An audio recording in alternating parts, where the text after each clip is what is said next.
BNP chairperson ও সাবেক প্রধানমন্ত্রী খালেদা জিয়ার জন্য কাতারের আমিরের পাঠানো বিশেষ বিমানটি ঢাকায় এসেছে।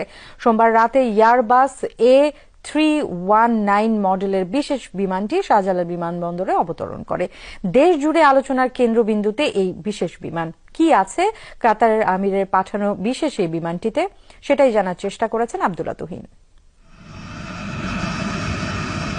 বন্ধুপ্রথম রাষ্ট্রের ভিভিআইপি ব্যক্তিদের ক্ষেত্রে কাতার আমিরের পক্ষ থেকে বিশেষ এই উড়োজাহাজটিতেই উন্নত চিকিৎসার জন্য লন্ডন যাবেন তিনবারের সাবেক প্রধানমন্ত্রী খালেদা জিয়া।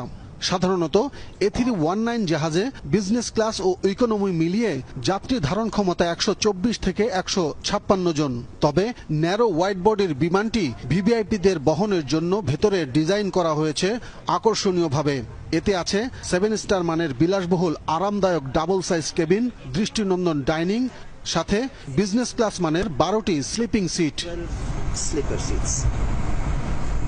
বিএনপি চেয়ারপারসনের সফর সঙ্গী 16 জন, আর ককপিট সহ ক্রু থাকছেন 8 জন।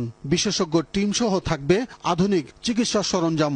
সুস্থ হয়ে আল্লাহর অশেষ মেহেরবানিতে উনি আবার আমাদের মাঝে ফেরত আসতে পারে, সেজন্য দেশবাসীকে ওনার সুস্থতার জন্য দোয়া করার জন্য উনি অনুরোধ করেছে।